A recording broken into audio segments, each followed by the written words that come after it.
The Social Position of Women Today, speech by August Bebel, held on 15th of December 1891 at a public meeting in Berlin. First published in Die Gleichheit, number 2, 25th of January 1892, page 22. 20 years ago, a meeting like ours today would have been impossible. It would have been possible for men to attend, of course, but women would have had difficulties being here. When it comes to both the legitimacy and the significance of the women's question, we have witnessed a significant turnaround, and in the future, attitudes on this question will change even more under the pressure of social relations and of the facts themselves. This notwithstanding, the majority of men and women are still of the view that women have no cause to be interested in general or public affairs, that their actual domain is in the household, that marriage assigns them once and for all to their position in life. In short, they think that existing relations are as they have always been, that they cannot be changed. The latter outlook, however, is utterly wrong. Nothing has always been as it is now.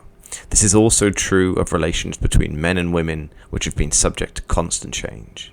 In the course of the cultural development of humanity, both the relations between the sexes and marital relations have changed just as much as, and together with, the relations of production and property relations.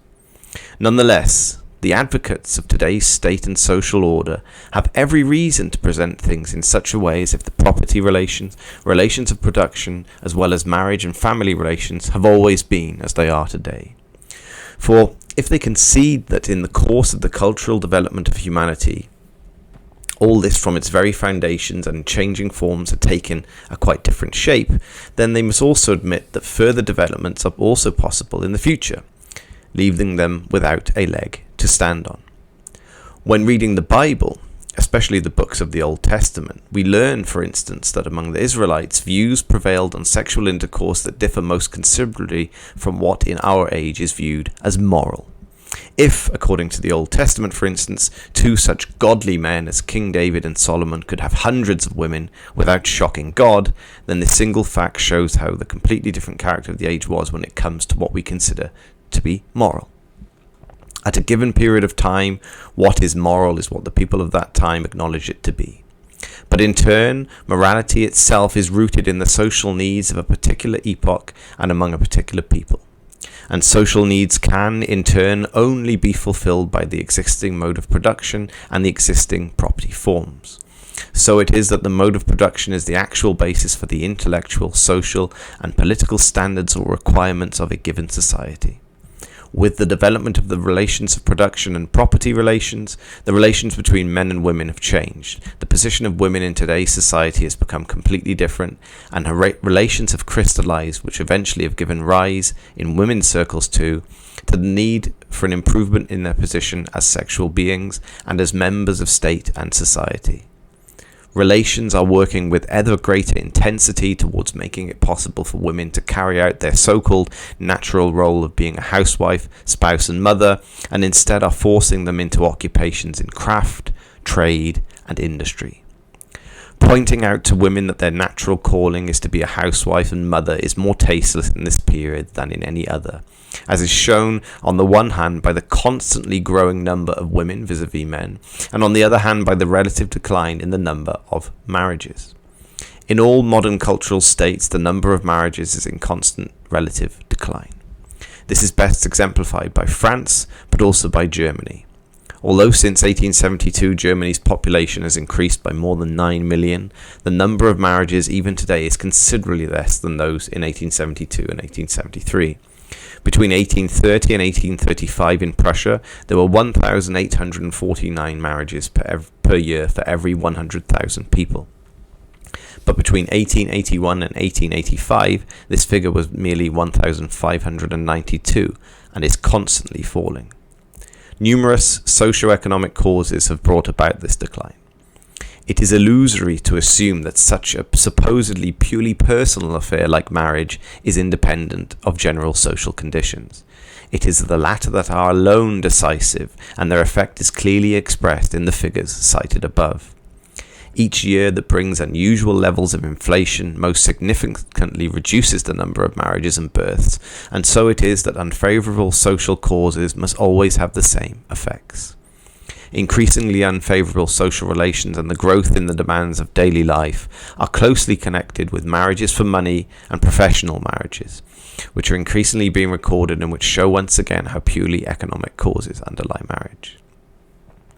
The Christian image of marriage stands in rugged contradiction with the facts, but the material character of marriage also causes all the quarrels and the large number of unhappy marriages. Men and women increasingly seek what they cannot find within marriage outside of it, but it is just that women are in the least favourable position to do so. The man allows himself the greatest freedoms and considers these freedoms to be self-evident. But if a woman exercises some of these freedoms, then the male world views it as a crime. The social repression of women expresses itself as a fact in all areas of life. The conditions of marriage I have just described and the great number of obstacles that stand in the way of an early marriage or even getting married at all create prostitution and make it a necessity. Under these conditions, the rise in prostitution is quite inevitable, and those who think that artificial measures will be able to limit or suppress prostitution merely reveal that they know nothing about the nature of this evil. The extraordinarily tragic conditions under which a large section of women earn a living have a disastrous impact on the growth of prostitution. With their shamelessly low wages and salaries, certain business owners are virtually forcing their female workers and sales assistants, etc., to prostitute themselves, to sell their bodies. On the one hand, the development that female labour has gone through in capitalism contributes to the growth of prostitution. On the other, it leads to the ruin of family life, to the physical degeneration of the race. When it comes to bourgeois law and the state authorities, it is the woman that is disadvantaged, incapacitated, devoid of rights. The call must therefore be raised for the complete equality of both sexes, for the establishment of social conditions that facilitate equality, freedom, and justice for all, conditions where there is no longer repression or exploitation.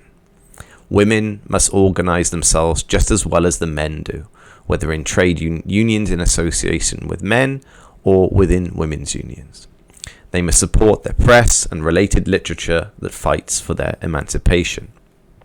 What is more, to the extent that they are excluded from having an influence on either of these things by our public institutions, they must encourage the men to get involved. For their part, the men must understand what an enormously powerful factor the women's support for their effort represents.